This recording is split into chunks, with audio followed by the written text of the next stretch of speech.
Aw shit, you guys ready for some King and are you ready for some Stephen? Because it's about to go down. What's up everybody and welcome to another episode of Top 5 Saturdays Live with me, Chase Lee, one of your co-hosts, and the other co-host being Brian Sudfield. On this week's episode, we will take a look at our favorite Stephen King adaptations in honor of It, which is slaying at the box office. Do not mess with It, because it will fuck you up. What will Brian and I put on our list? We're going to sit down, relax, and find out.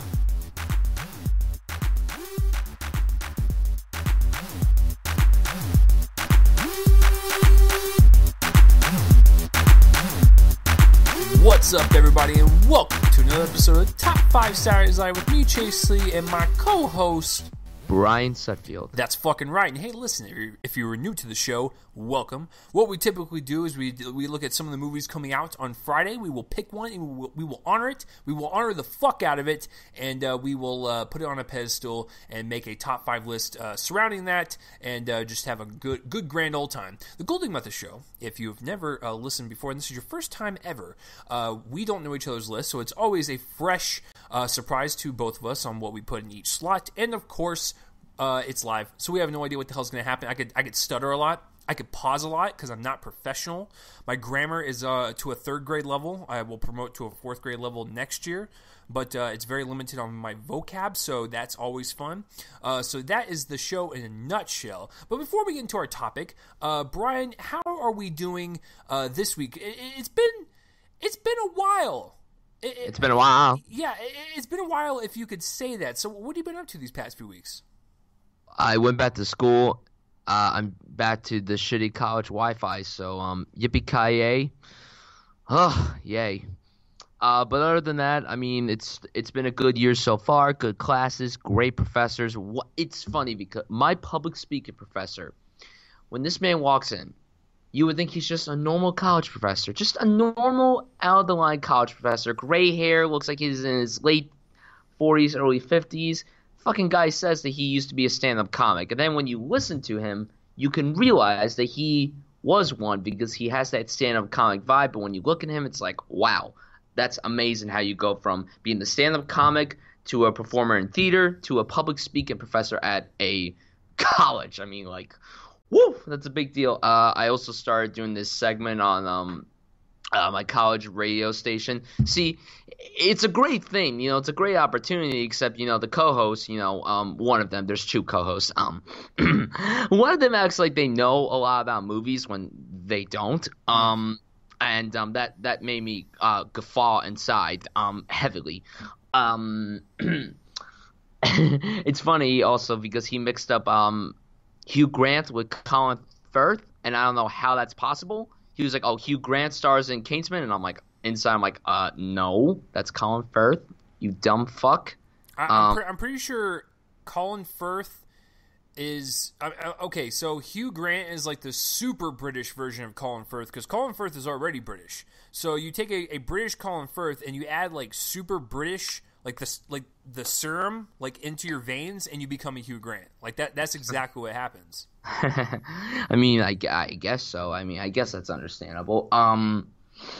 But I also been writing for school paper. I mean, it's been a pretty solid year so far, and it's only been a week, almost 2 weeks, and yeah. But that's about me. I mean, how are you, Chase? I mean, you're growing the scruff. It's kind of badass if you ask me. Yeah, I'm just growing out a little beardo, just to see how it will affect the dating life. I don't know. I don't fucking know. If it doesn't help and they're just like, your baby face does not warrant a beard, then we'll see. But I want to try to see if I can at least grow one, because if I want to be a very disheveled, unfunny podcaster, I gotta have a beard. I mean, that's just the way it goes in the podcasting world. But other than that, I'm doing pretty good. At the time of this recording, tomorrow, I am seeing It for a second time, and then I'm also seeing Mother right afterwards. So guess what? I will need therapy. So Brian, if you could front me the fee for the first session, that would be wonderful, because I will guarantee you I will be fucked up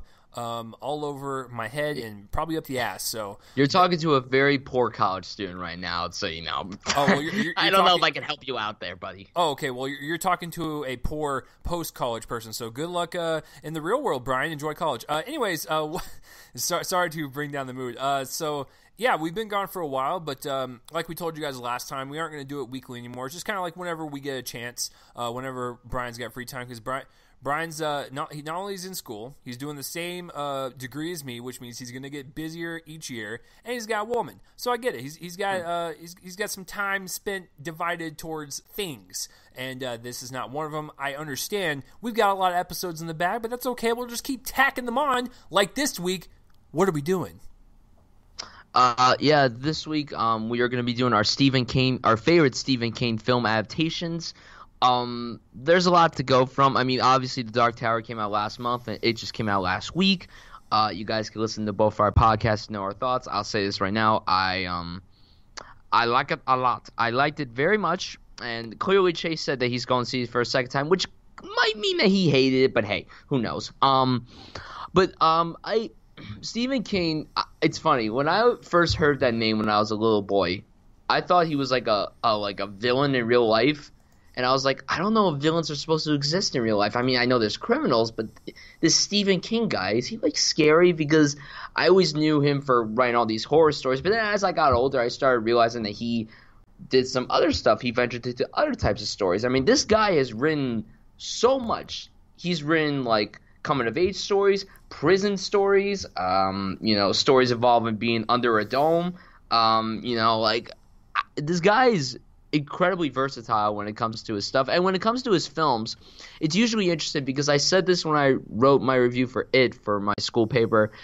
It's been quite some time since we got a really solid Stephen King big screen adaptation because he's actually been venturing well with his TV adaptations. Under the Dome did fairly well. It was on for, I think, 3 years, and it was, Dean Norris's post-Breaking Bad role, so, that's kind of awesome.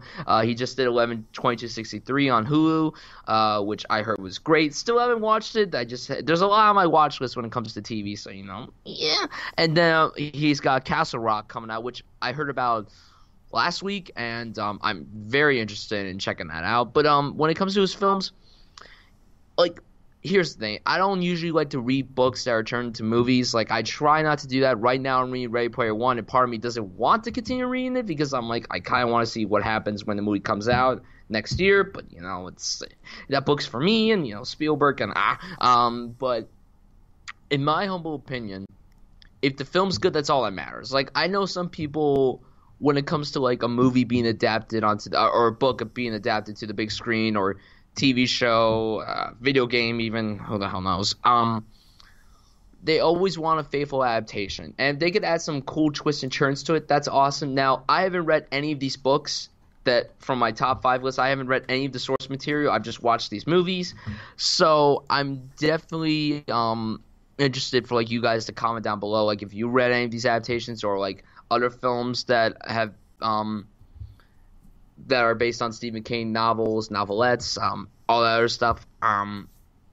So yeah, I'm definitely interested in doing this list because there are plenty of Stephen King adaptations that I have come to love as a film lover for the last few years, and I'm definitely excited to do this list for sure. Yeah, Stephen King is one of those guys to where he's written long ass books. He's written novels, he's written novellas, he's written short stories. He probably even wrote a haiku somewhere, and it's probably really popular somewhere. He's one of those guys to where he's one of the most popular authors of all time. And so anytime when you try to adapt one of his works, it's always going to be met with some type of expectation. And luckily, out of all the things that have been adapted from his work, starting all the way back, I believe the first one was Carrie, if I'm not mistaken. Mm-hmm. Yeah. Mm-hmm. So Carrie was the first one in 1976, based on his novel from 1974. So, his stuff has been in the works for decades now. So, anytime when a Stephen King film is announced, I don't read the books. Believe it or not, the only Stephen King book I have ever read is the first chapter At two of them. The first chapter of Gerald's Game and 3 chapters of audiobook of It. The only reason I don't want to complete It is because it's 45 goddamn hours long. And then for Gerald's Game, it's actually Stephen King's version of 50 Shades of Grey, which I kind of dig. And also, that is going to be a Netflix movie at the end of this month. So I want to try to finish it, but I got it at an antique store for like $1, and I was like, all right, let's give this one a shot. So, yeah, I'm really excited to discuss some Stephen King stuff and just my quick thoughts on it. I like it quite a bit. I have problems with it, but I do want to see it a second time because I do believe that what Muschietti did with these jump scares that are very well crafted is that it's got such haunting imagery and cinematography and lighting mixed in with some great sound design, some great acting, and I kind of want to revisit all the jump scares and just kind of analyze it from a filmmaking standpoint. And I do like the chemistry of the kids, so I said this in my review and I'll say it again. Whoever they cast for the adults, they got some shoes to fill, my friend, because those kids did a pretty damn good job, and so the adults have a lot to live up to. So in honor of it, from Mr. King Stephen, we're going to be doing our top 5 Stephen King adaptations. It's going to be a lot of fun. I'm curious to see where Brian goes with this. I don't think he knows my number 1, but my number 1's been my number 1 for a long fucking time. It is. I think I know. I definitely know what it is, but I don't want to like fully guess until we get to like number 3. Because then I'll have an idea of what it is. Yeah, for sure. So, so let's get on to it, guys. So, Brian, I have to ask you, after a 3-week hiatus, what is your favorite Stephen King adaptation of all time so far? Number 5. Okay, number 5, I'm gonna go with Carrie. I'm going to go with Carrie, helmed by the wackiness that is Mr. Brian De Palma. One of my favorite films that he's done, definitely in like my top 4 or 5, I would say. This film, it's funny because the first time I heard of Carrie was when my mom's high school, when I was, I think, 10 years old, her school's drama club did a production of Carrie. I saw it.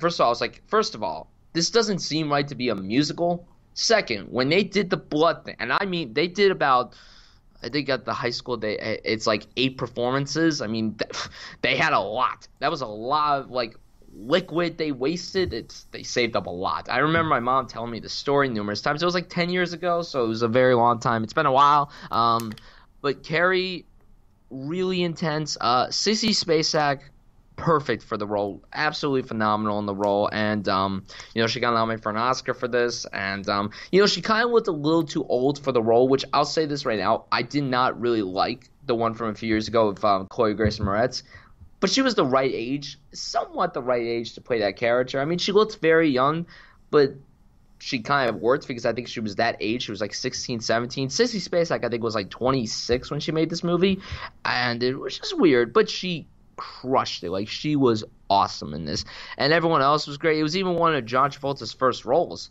so it was like before he did Saturday Night Fever, Grease, that show he was on, Welcome Back, Kotter. But Carrie is a very compelling horror film, very like awesome when it comes to the supernatural themes. I haven't seen it in years. The last time I watched it was before the remake came out, like 4 or 5 years ago. But hey, it is what it is. Carrie's wonderful. It is cool that this was the first Stephen King novel to be adapted onto the big screen, and I gotta say it was a pretty solid one, so I'm gonna go with that as my number 5. Yeah, I remember seeing it a long time ago. I never saw the remake, nor do I care to. Believe it or not, I can't really recall any other movie I've seen Sissy Spacek in except for 3 awesome seasons of Bloodline on Netflix. Like, that's literally the only things I can think of her being in it is Carrie and then Bloodline. But no, Carrie's got like this, very high school kind of feel to it, like almost like a John Hughes type of feel, and then it turns into like this dark, type of story, especially with her mother being as religious as she was, and really kind of harping her on, with that, and then of course, her at the prom scene, and I'm not going to say what happens afterwards, but it does kind of touch upon a different genre, if you will, and so great performance by her. I just couldn't really put it on there. And that's maybe because I haven't seen it in a long time, but I do remember liking it quite a bit. And man, I will tell you, when Sissy Spacek gets that blood poured on her in on the when she's on stage or whatever, in the eyes, the eye acting that she has and facial acting, it is quite mesmerizing. Like, it will like stun you in the soul. You're like, dude, that is creepy as shit. She's definitely got the face for it, but yeah, and unfortunately for this series, it spawned like 2 fucking sequels. I think like a straight to DVD one, and then of course a remake. So if you want to watch one, please watch the original. So great pick, B-Rye, but that is not on my list. What is on my list is a movie that shocked the hell out of me. Now, setting aside its cheesy ass special effects, I will tell you that it's a great film about a normal group of people stuck inside of a grocery store and pushed to the limits to see how far they will go for survival. It also mixes some religious themes in there, especially from Marcia Gay Harden. I'm talking about 2007's Frank Darabont's The Mist. I absolutely love The Mist. I have never read the book, so I don't know the original ending, but the ending that we see in the movie is one of the darkest endings I've ever seen in my life. That is actually not a hyperbole. That is straight up fact. And also, Stephen King actually came out and said that he liked this new darker ending. So you got the approval from King himself. It was very effective, and it was like that really just kind of like depressing bow on top of the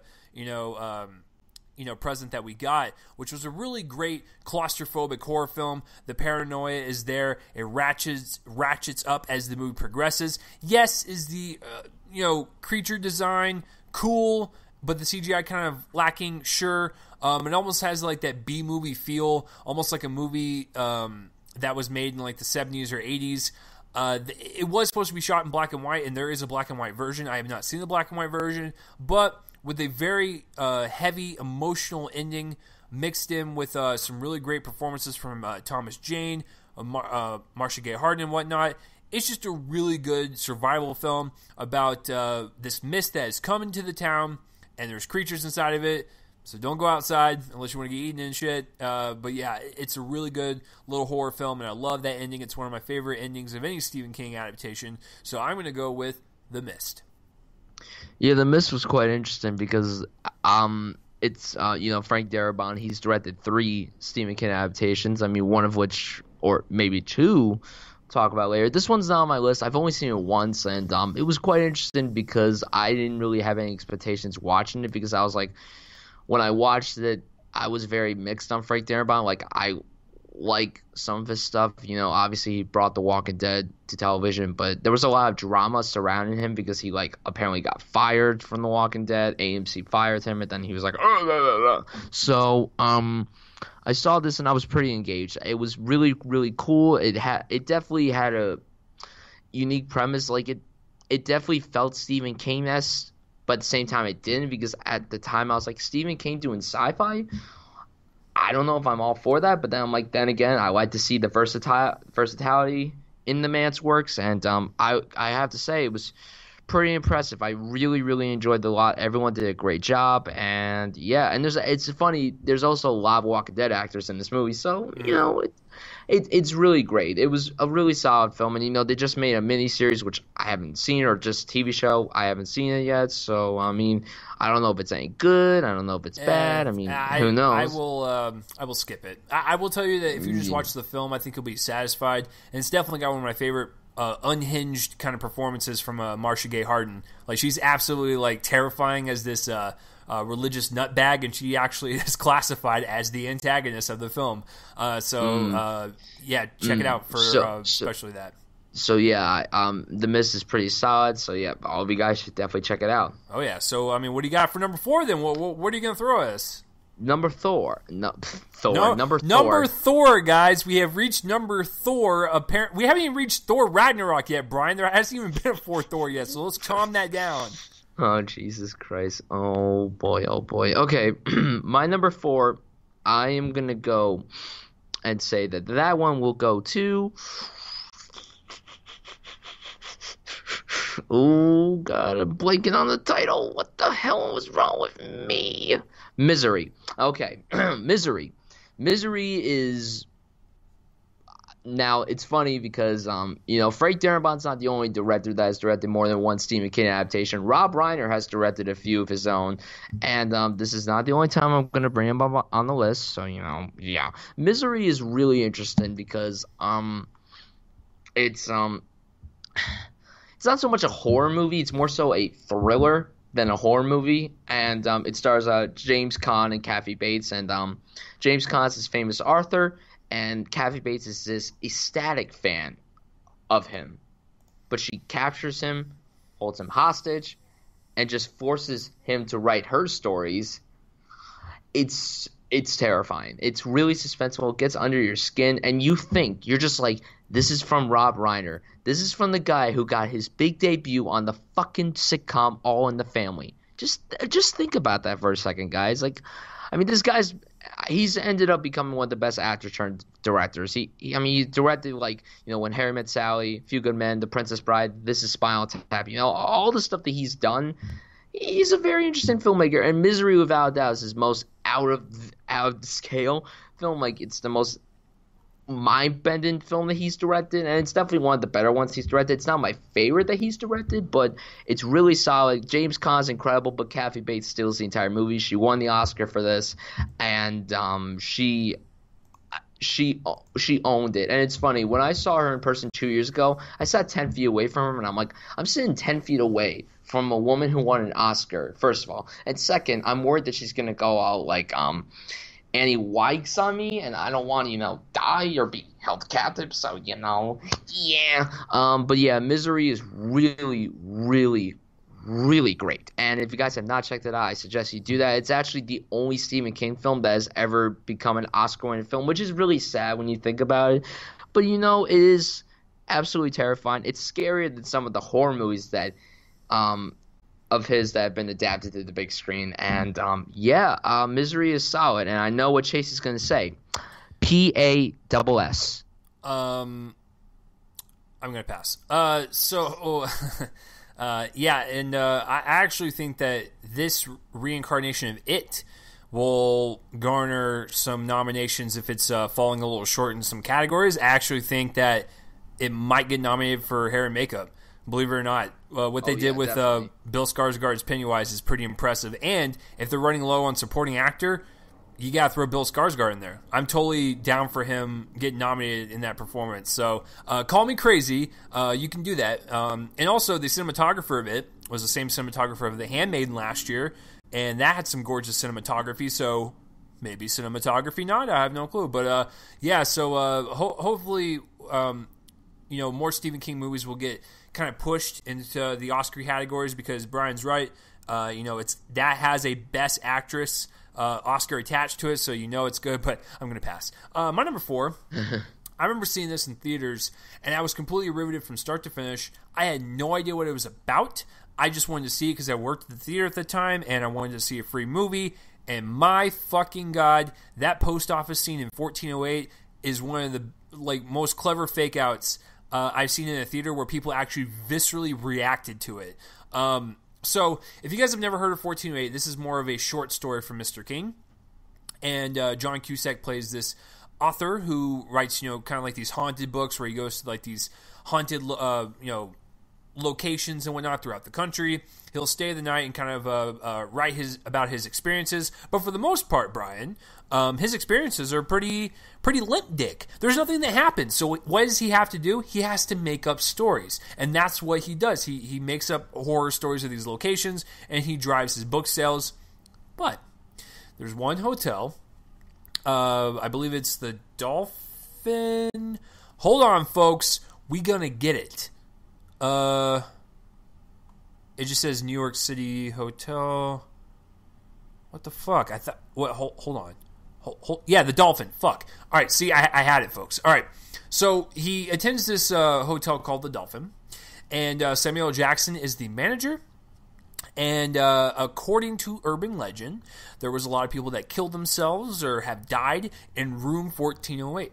So John Cusack goes to Samuel L. Jackson, and he's like, I want a key to 1408. He's like, you're not going there. It's being renovated. And he's like, no, it's okay. I'll go ahead and stand there. And offers him liquor, offers him a bunch of like little goodies to tell him not to go in there because of the haunted kind of stain on that room, if you will. So he convinces him. He eventually goes in the room and he goes insane. John Cusack starts to see stuff, whether it be spirits or ghosts or ghouls or whatever, like people that were in the room. The room starts messing with his mind.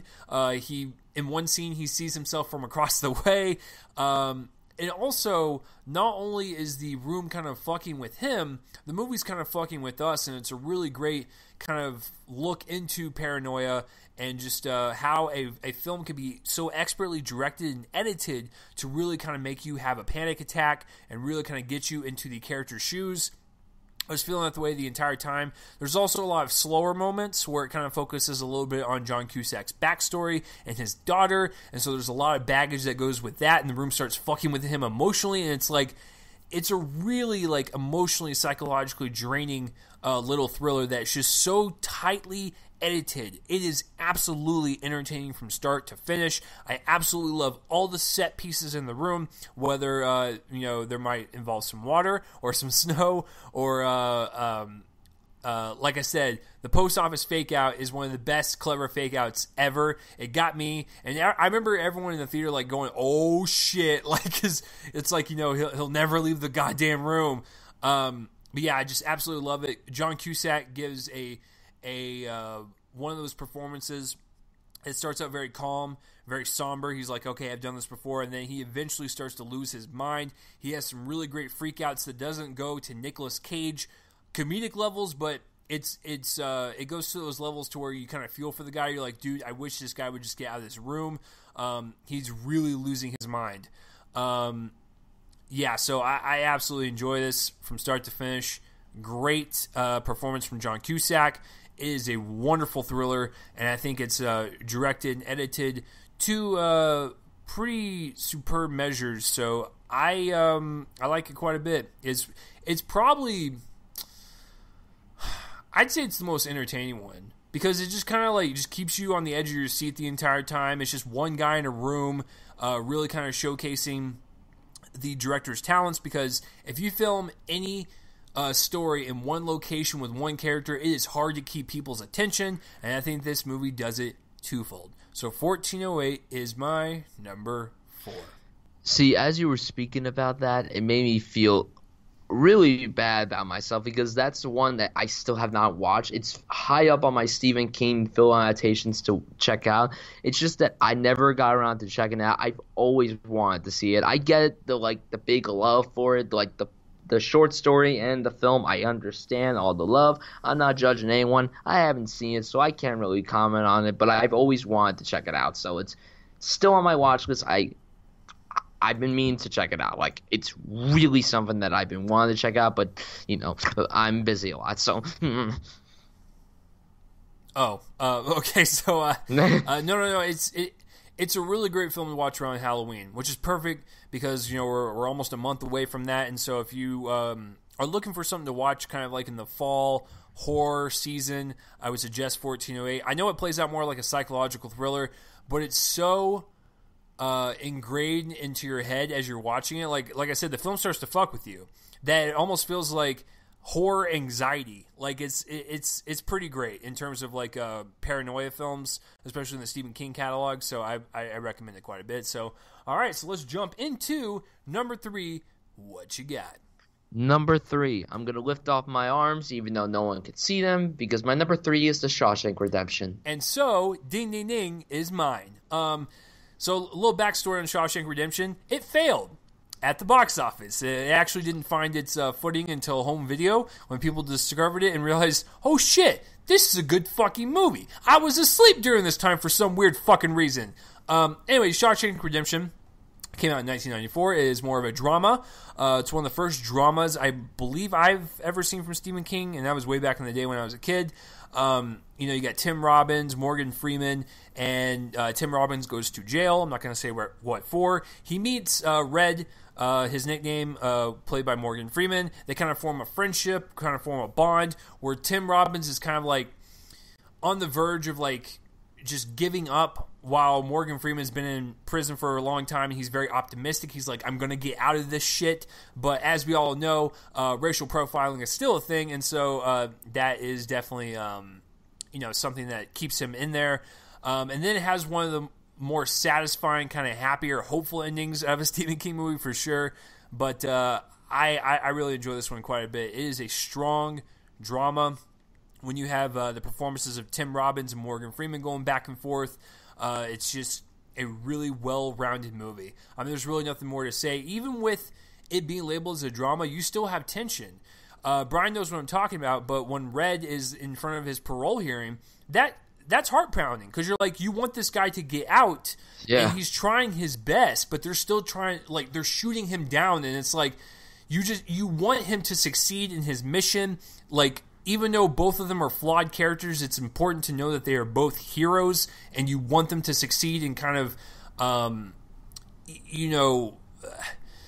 just better their life. Like, you know that they've made mistakes. And that's the cool thing about them, Brian, is that they're not perfect.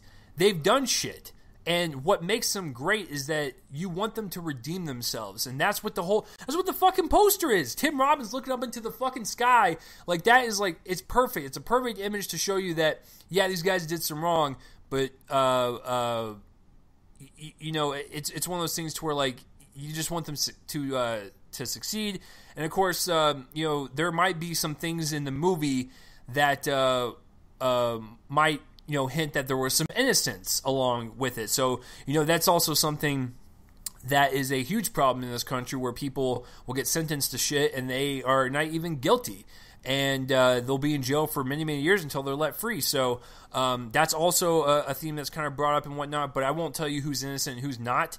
But I will tell you that they're two interesting characters, and probably one of the best endings ever in terms of someone's escape. So Shawshank Redemption, I recommend it. And I know people are probably going to say, like, why the hell is it so low? I like the other two more, sue me. So Brian, why is the Shawshank ring true to you? Yeah, the Shawshank Redemption is one of those inspirational movies that, honestly, even though the subject matter is pretty depressing, it's still somewhat of a feel-good movie. And it's also, like, it's funny. This movie's like 2.5 hours long. I think it's one of the fastest-paced movies ever. This movie is so energetic and really quick because you feel so engrossed once the movie begins, and then once it ends, you're like, that's it? It's done? I want more. Like, I want fucking more. But, when it wraps up, it has one of the more satisfying endings, I think, in film history. It really is one of the best endings in film history. I mean, yes, it has one of the best escape scenes, one of the best reunions ever. It's just... it's all around a really sweet story. It's, Tim Robbins and Morgan Freeman, their chemistry is just so great, forming one of the best friendships in film history. I mean, they work on... You got to keep in mind, like, at first, like, they hate each other. Like, Andy did some dirty against Red, and so it took them a while for them to kind of, like, bond and kind of, like, help each other out and whatnot. But that's what's so great about it, is that when Andy Dufresne gets to prison, the movie's, like, already in a downer. It's like, oh, shit, like, are these people going to ever get out? Like, what's going to happen? And as the movie progresses, it's almost like it changes from, like, just all hope is lost to cranked up to there's hope again. And it's such a great kind of progression, even though at the very beginning they're just like, they're not friends at all, but they eventually become friends. Exactly. That's a good point for sure. But, like, what I was saying was that it's just their chemistry is just so remarkable, and both of them were really wonderful. I think both of them got award recognition. The film was actually nominated for Best Picture, and it was one of those years where everyone's like, oh, the film that won Best Picture shouldn't have won. Forrest Gump won that year. Also, this was nominated. Pulp Fiction was nominated. I believe Quiz Show was nominated, then something else. Look, I'm going to just beat around the bush. I love Forrest Gump. I'm glad I won Best Picture. I don't care. Look, this film's great. Pulp Fiction's great. Every film nominated that year was great. So, you know what? It's fine. It's fine. But everything else, like, about this movie was just remarkable. And, oh, God, whoever played the warden, Bob Gunton, his character's ending, like, the rise and fall for him is insane. And also, but I'm just gonna say this right now. It's one of the best films ever made, in my opinion. You know, Frank Darabont. This is without question the best film he's ever done. The Green Mile, which is another Stephen King adaptation, is solid too. Like Chase said, The Mist, that's good too. Honestly, when he does Stephen King, he's great. He's great. Not physically do Stephen King, to adapt Stephen King's work. You know, but for people who have dirty minds, just shut up. But yeah, Shawshank Redemption is nothing short of phenomenal. It's one of the best films ever made. And before I finish this, Brooks was here. That's it. And there you go. I was reading up some little tidbits on this movie. It's really interesting how this came about. So Frank Darabont has first screenwriting credit on Nightmare on Elm Street 3 Dream Warriors, which is actually not a bad little sequel to the first one. So he got $5,000 for his job, and he went to Stephen King with that money to purchase the right to adapt Rita Hayworth and The Shawshank Redemption. And so several years later, Rob Reiner, who he's a co-founder of Castle Rock, which is the company that helped produce the film, he liked the script so much that he offered Darabont a lot of money to do it with Rob Reiner to actually direct it. And so at first, Reiner was about to direct it, and he planned to cast Tom Cruise as Andy and Harrison Ford as Red. I mean, that's not a bad pick. I can imagine Harrison Ford as like this grumpy old like dude that's been in prison for like 20 years. Like it actually makes sense. And then Tom Cruise, like he's got like that innocence to him. The only difference is Tim Robbins is like 6'6" and Tom Cruise is like 4'2". So like there's a huge height difference. But other than that, I'm actually okay like with those picks. Like, can you imagine with Cruise and Ford? I mean, that's a great duo. Well, first of all, Harrison Ford would basically be playing himself, so except obviously he's an inmate, so it worked out. It all worked out. Yeah, that is a great duo, and I kind of want that to happen now in film. Like, but you got to keep in mind this would be 1994 Harrison Ford, not today Harrison Ford, where he's like grumpy as shit. Harrison Ford was still kind of grumpy back then. Yeah. So it would have worked out anyway. Honestly, it would have worked, but you know what? The way they did it. It worked perfectly, so Yeah. So it's a great second runner-up with Tim Robbins and I am Morgan Freeman. That was terrible. I will never do that again. I think with a new microphone, it would enhance the bassiness, but nope. All right. So moving on to number 2, since we both had number 3, guys. I already know which way Brian is leaning for his number 1.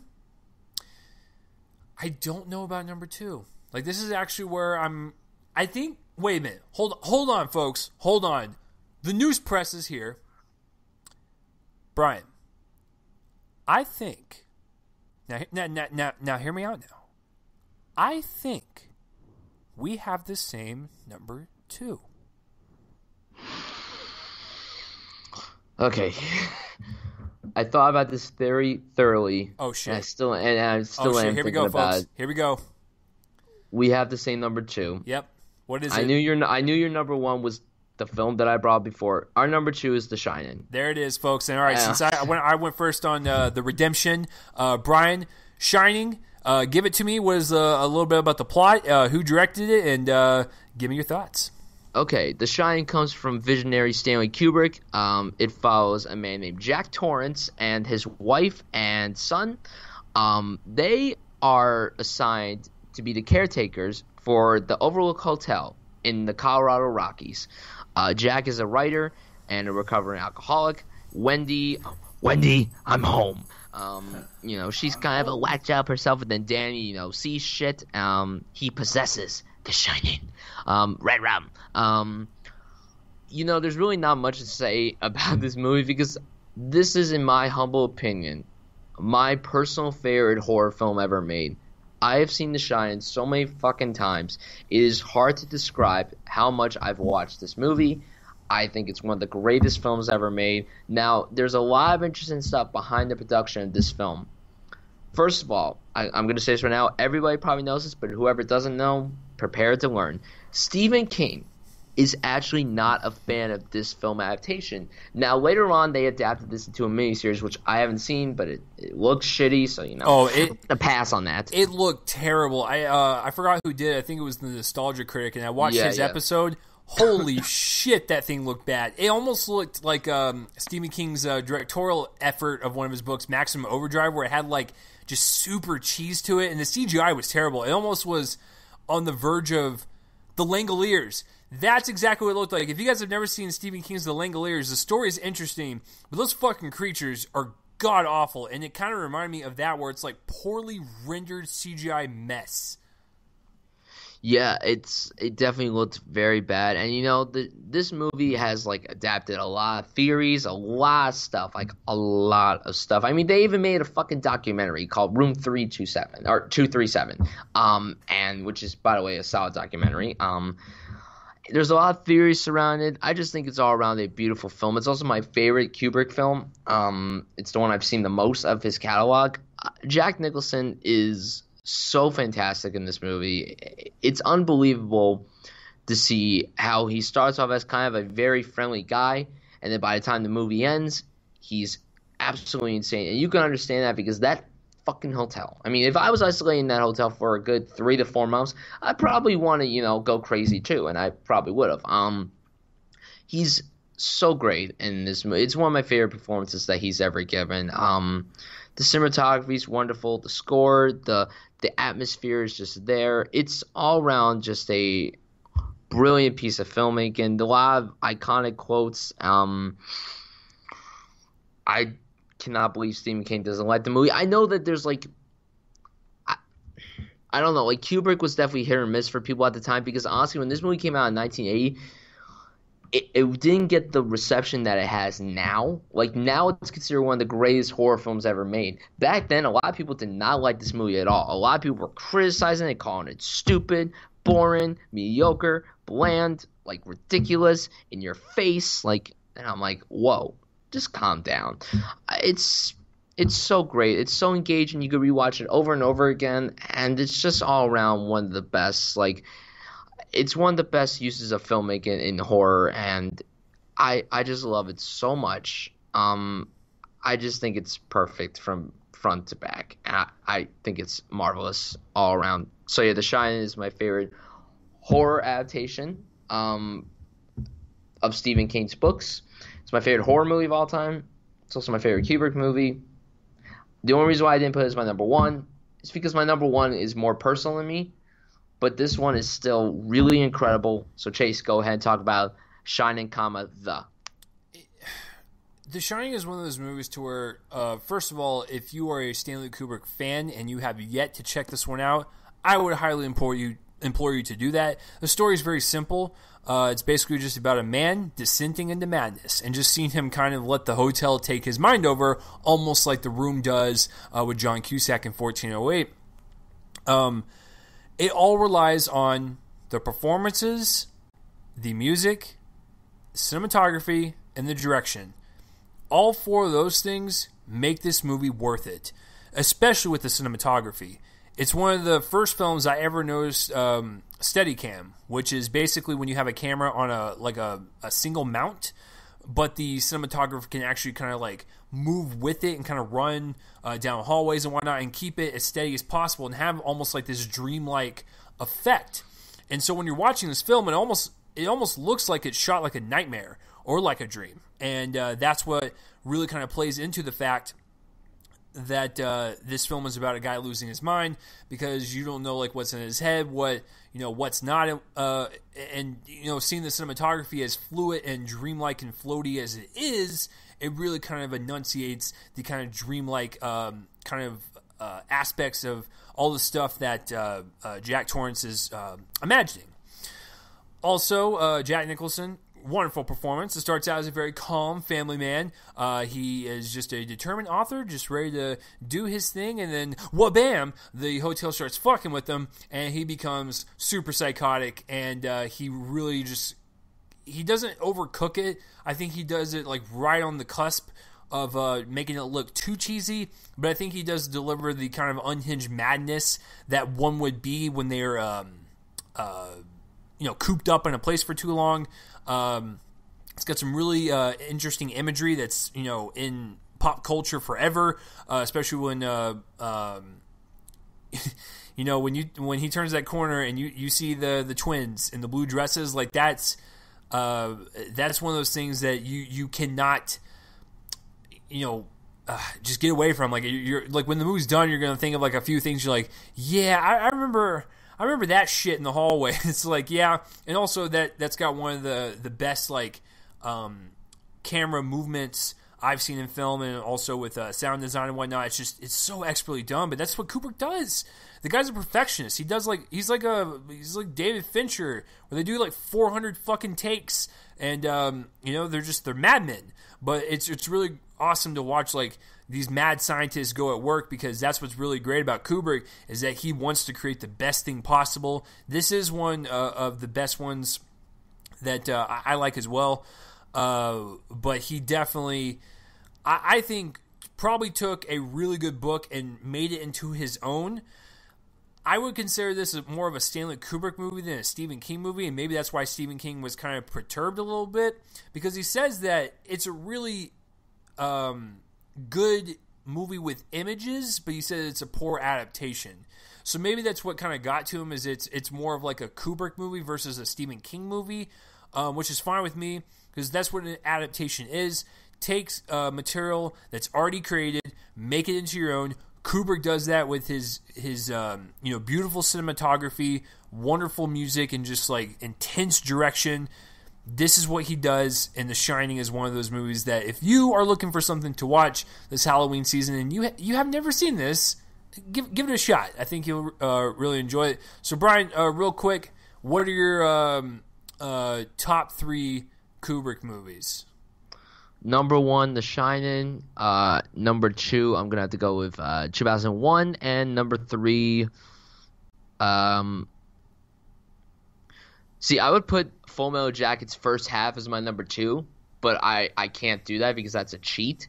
So Full Metal Jacket's like my number 5, simply because of that second half, which by the way is very good, but that first half is so it would be Shining, 2001, then Eyes Wide Shut.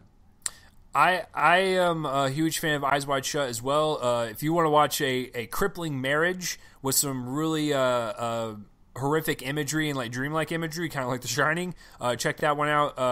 I'd probably go The Shining as well, and then I really like Dr. Strangelove quite a bit. Now, there's a lot of ones I haven't seen from him, like in the middle portion of his career, like a Barry Lyndon or Paths of Glory.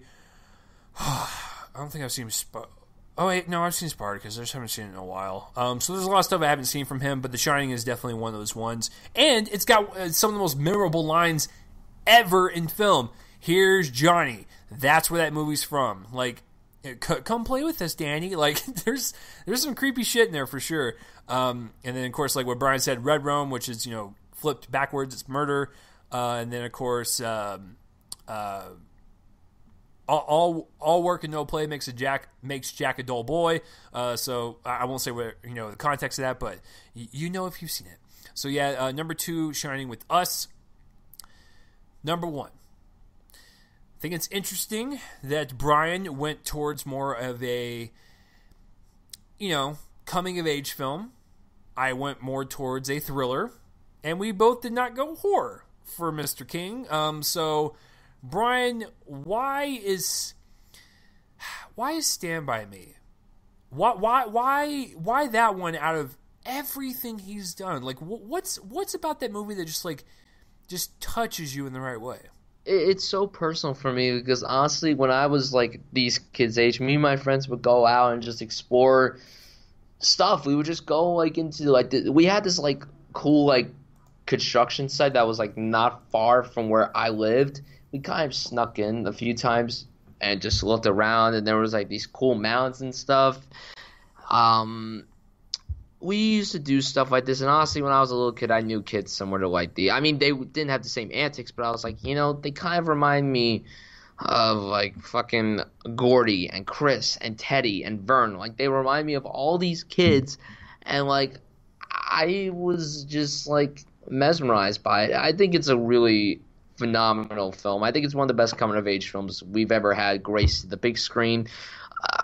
It's crazy to me that this is based on a Stephen King fame. Like, it shocks me. Like, it's based on The Body, which is a novella. Stand By Me is one of the stuff that goes on in the book. It's It's just incredible. And Rob Reiner, like I said before, this is the other Stephen King movie he directed, and it's my favorite film that he's directed.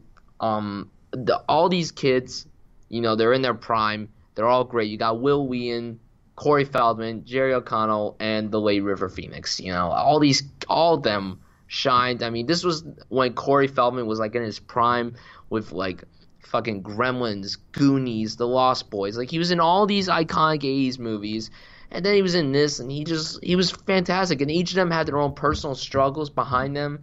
I mean, one of them, they have a father that doesn't love them. One of them has a father that's crazy. One of them just has a really bad background, and the other one's fat. Like, it's, all of them, it's also a great showcase of true friendship. All four of them just work off each other so well. And when the movie wraps up, and the movie's 30 years old, so I'm really not spoiling much, when they all walk away after getting out of the woods, and then you see Chris fade out, that's so depressing.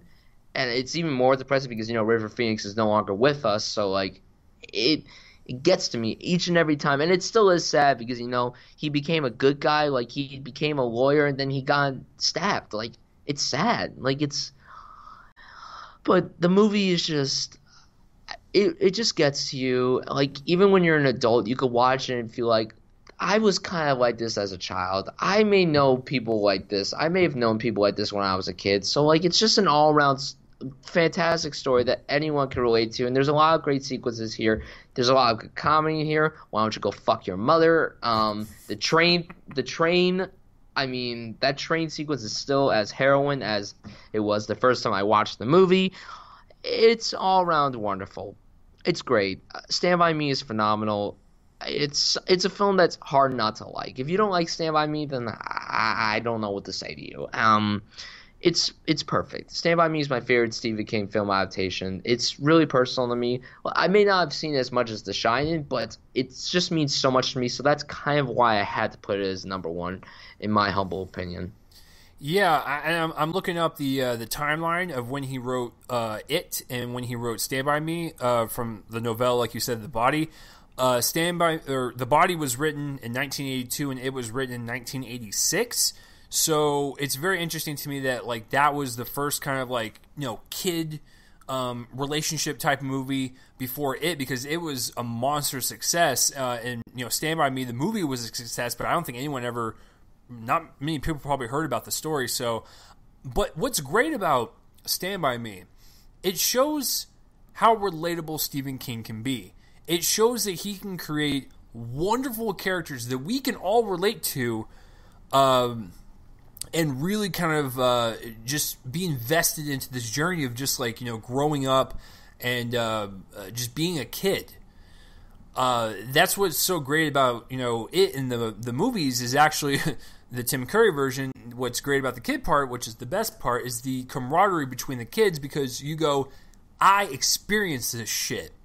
So when you watch Stand By Me, yeah, I'm not sure every kid around America discovered dead bodies when they were teenagers, but this was a prime example of showing Stephen King his different side.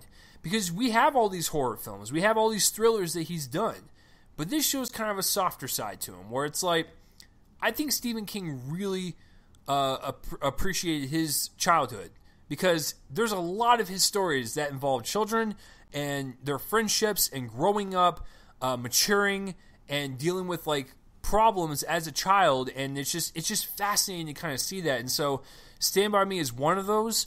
All the kids have wonderful chemistry, and it's like Brian said, at the very end when they're all just kind of just going away, it's just like you understand that, because friends that you make in high school or as a kid, you can stay in contact with them, but you do go your separate ways, and it's almost like you don't see them ever again, even though, like I said, you might see them occasionally, but you won't see them as much as you used to. So it's one of those things where you cherish your childhood, even if you do fucked up shit like finding dead bodies and whatnot. But it's just boys being boys, man. Brian and I know what's up. Well, except for me, I was once a chick. But Brian knows what's up. He was a little child himself, so. Stand By Me, personal pick for you. But my number one. There are no issues with this film. It is a perfect film. from everything. Whether you want to talk about the Alfred Hitchcockian direction from Mr. Reiner, whether you want to talk about the Oscar-winning performance from Kathy Bates. James Caan is also very underrated, playing with Annie Wilkes and being the hero that we want to escape from this hellhole. The wonderful claustrophobic, terrifying cinematography, and the precise, sharp editing, and the music that accompanies everything that you were seeing into another level of paranoia. My number one is Misery. It always has been. I have yet to see a Stephen King adaptation that will come close to it. That is just one of my personal favorites. I remember watching that for the first time going, holy shit, this is based on a book? Like, this movie is like the bee's knees. You catch my drift, yo? So, listen, the film, like I said, I think is perfect from start to finish. There's nothing really, like, there's no fluff about it. It gets straight to the point. It's one of the few movies I've seen where, like, there's like a little bit of exposition in the beginning, but then right off the bat, James Caan is already in the crash. And, before you know it, he's awoken in this bed, and Annie Wilkes is, doing her thing. But what's cool about Kathy Bates' performance is that she can flip at the drop of a hat and convince you. That's why she won the Oscar. In some moments, Brian, she is like the nicest, sweetest, most innocent individual. And then, at the drop of a coin, this bitch is trying to chop people's legs off. And it's like, she is terrifying, intimidating, but then go, oh, I'll get you more paper. I'll be right back. And you're like, oh my God, we are dealing with a psychopath here, folks. But it just shows you the wonderful, unhinged performance from Kathy Bates, but also the restrained performance from Kathy Bates. But James Caan is also convincing. I can feel every single, like, injury that he has. I can feel the pain and the, pun intended, misery that this character is experiencing.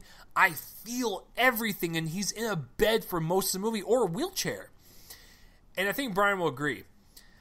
Like, one of my favorite scenes ever is, and you guys don't know the context, Annie Wilkes goes into town to get more paper for James Caan's character because he is an author.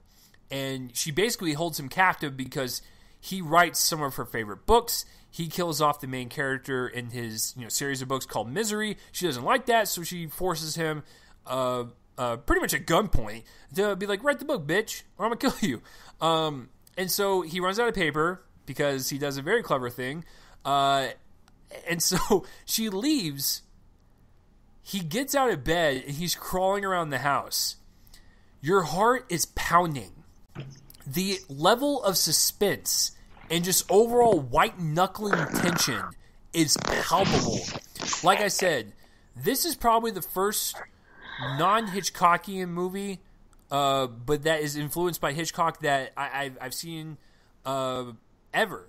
Where it's like, Rob Reiner wasn't going for that, but you can definitely tell that there was some Hitchcock kind of flavor in there, where the suspense and the tension was edited so well that you just get sucked in, especially with that scene. And it's just, from start to finish, man, it is a trip. It is a fucking trip. And what James Caan does at the end to take her down is one of the more ironic weapons of choice, I will say that, considering what she made him do. But yeah, it's one of those performances from Kathy Bates that I will always remember. James Caan, I will always remember from him from this. Like, it's probably my favorite movie they've ever done. It's my favorite movie Rob Reiner's ever done. It's my favorite Stephen King adaptation. If you want to watch one of the best thrillers with one of the most cringeworthy, just gets under your skin sledgehammer scenes, then I suggest you watch this. Because, oh, god damn. My ankles poke out in a very bony way, Brian. I don't know if you know this, but so, like, when you watch that scene, like, it pains me. It just hurts every single time I watch it. If you've never seen the movie, treat yourself. And if you've seen it, you know what I'm talking about. It's awesome. So, yeah, that's my number one. And that's Brian's number 4, so he doesn't have to talk about it. So, guys, what about you? Let us know your favorite Stephen King films down below. Let us know and comment and tell us that I'm wrong.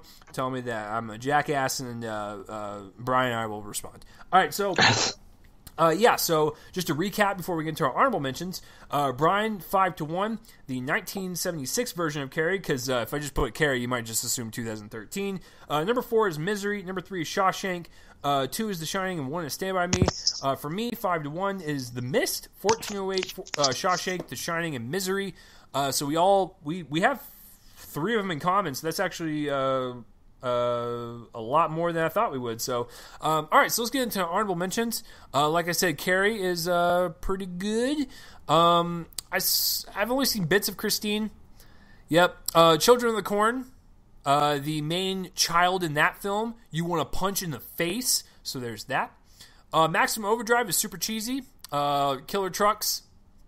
There you go. Pet Sematary is really good. Now, that one I almost put on there, but I haven't seen it in a long time.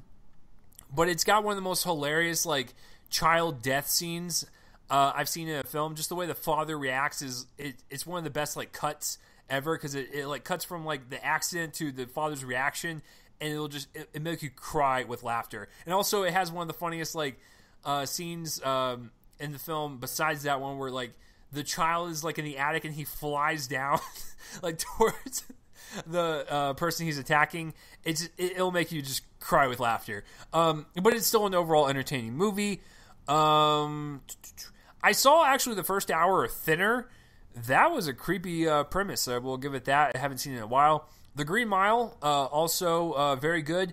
Didn't want to put it on my list just because I hadn't seen it in a while, and I prefer Shawshank as my drama pick than The Green Mile. Dreamcatcher is hilariously entertaining, I guess if you want to call it that. Another novella, which was Secret Window, that had bits and pieces that were fine. It's not like in the worst category with Johnny Depp, but it's fine. And then of course, I believe that's it. Well, and I guess I'll go ahead and say it. It from this year, I would put that on the honorable mentions list. It's actually a pretty good adaptation. And then the other one that came out this year will be on the shit list, but we'll get to that in just a second. So, Brian, what are the one? Oh, and I will say the first half of the Tim Curry miniseries with the kids. The adults, no, thank you. So yeah, that will. I'll go ahead and say that's. Oh shit! I completely forgot about Rose Red. Rose Red's fun. It's a fun, long little miniseries that was adapted in the 90s. So I really enjoyed that one as well. So are you and also the 11/22? Which one? 11/22/63. Didn't you watch that? Yeah. You're right. I really enjoyed that as well. And I will say the premise of the Langoliers, not anything else, because the premise is fucking awesome. So all right. So Brian, what about you? What are the ones that just really speak to you? I'm gonna say Christine is solid. Silver Bullet is pretty fascinating. Fucking The Running Man with Arnold Schwarzenegger. Super solid. It's ironically set in this year. So it's actually kind of funny when you think about it. Pet Sematary is pretty interesting. Dolores Claiborne. Another terrifying performance from Kathy Bates. Also stars Jennifer Jason Leigh. Directed by Taylor Hackford, who made Ray, and written by Tony Gilroy. One of the brother of Dan, who directed Nightcrawler, but Tony Gilroy, he wrote Michael Clayton. He wrote the screenplays for Bourne, and unfortunately, he contributed to Rogue One.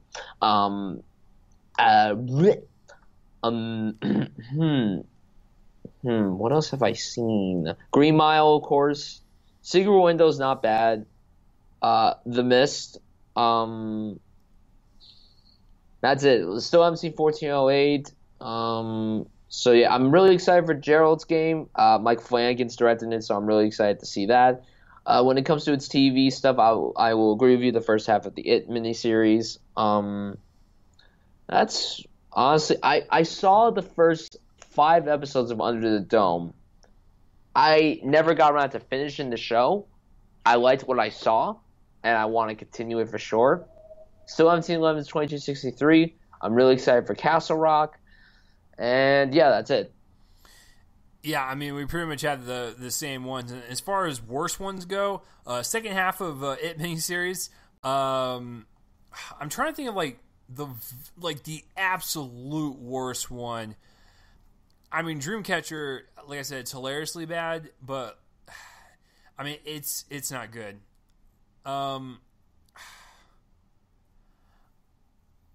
You know what? I think I'll go ahead and say it. It's probably The Langoliers, only because, like I said, I love the premise so much, but everything else around it, like the acting, the bland, flat cinematography, and the CGI, it's in the way it ends.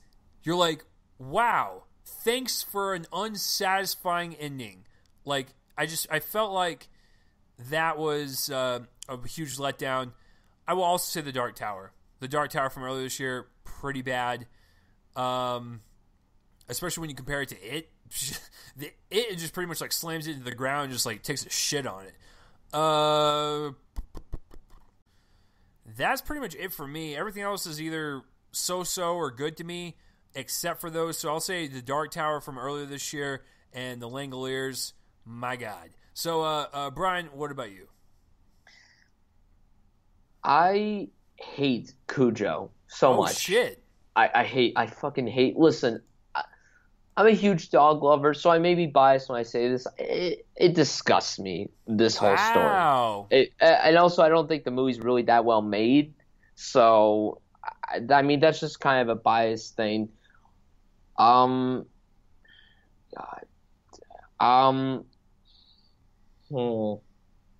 Gotta think of something else. The Carrie remake. Dark Tower, probably. I think I'm gonna go. I think I'm gonna go with the remake of Carrie. Honestly, as good as Chloe Grace Moretz was, actually no, she was decent. Julianne Moore was incredible. She was so good. Like, oh my God, she was wonderful. It just really did not stand out well as a remake of Carrie. Like, I'm not saying it was poorly done. What I'm saying is it just wasn't executed properly. Like, the screenplay alone was just not really well executed. And then when the whole big prom sequence happens, then the last, 20 minutes happens, it just really didn't get to me. It wasn't terrifying at all. And, that's the big thing. When you watch a horror movie, you want to be scared. And when you're not scared, that's not a good thing. Like, we just had It last week, and, while it wasn't the scariest movie I've seen, it was suspenseful from beginning to end. And that's what you also want in a horror movie. So, honestly, the Carrie remake is probably the worst Stephen King thing I've ever seen. Okay. And the Dark Tower wasn't good. It had potential, but it wasn't executed poorly. I mean, you should not have made it 90 minutes. That's the first thing. And there was a lot to it that you could have fixed, but no, it just didn't work. And if they make this Dark Tower TV show, which apparently they are, I hope they can fix the issues. So, yeah. Yeah, it was not good. But but it seems like to me this hasn't really happened in a while where the good outweigh the bad. There's a lot of great Stephen King films that have gone down in history as some of the best, and then even when the bad ones come up, like, you can find entertainment in them. Like, that's what's kind of crazy about, like, the bad adaptations is, like, yeah, they're bad, but, like, I've seen worse. You know what I'm saying? So, but I think the good outweigh the bad in this case. So what about you? Please let us know down below. What are some of your favorite? What's some of your least favorite? And please tell me I'm a moron because I've been getting a lot of those lately on some of my reviews. There was one comment on my Rememory review where someone pointed out my grammar and just my pronunciation and how I repeat phrases all the time. So I'm working on it. I'm trying to get better at enunciating different words, not saying the same thing over and over again, beating you over the head with a giant stick. So, I apologize if that's what I've been doing. Okay, I work on it. I'm in the presence of, actual, critics, with Brian over here. He writes for paper, he's on the radio and whatnot, and of course, my co-host of my podcast is light years ahead of me. The guy's like fucking Roger Ebert, and I'm like that one dude in the basement that was on poopshoot.com and Jay and Silent Bob Strike Back, so like that's the equivalent. Jesus. But yeah, so that will do it for this episode. Usually we tell you guys what's happening the next week, but like I said, since we don't do these on a consistent basis now, we'll just see you guys for the next one. I'm sure Brian's got a couple ideas that he'll pitch. But as far as this one, Stephen King, baby, it was really fun. So Brian, where can the people find you online? You can find me on Twitter simply at Film Junkie Brian, and on YouTube at Brian Suffield. Reviews will be coming back soon. I promise you guys. I just have been focused on my writing. Gonna release an update video very, very soon. So yeah. So yep. That's where you guys can find me. All right, and you can follow me on Twitter at RealChaseLee. Subscribe to the YouTube channel to get up to date on when we post these things up. And, of course, I have a podcast. Brian's got a podcast. There's a bunch of shit on my channel. Brian's going to come back like he said. So please make sure you do that. And we'll see you guys next time for another episode of Top 5 Saturdays Live. I'm Chase Lee. And I'm Brian Sutfield. That's fucking right. We'll see you guys whenever the fuck we see you. You guys are just simply lovely. Bye-bye.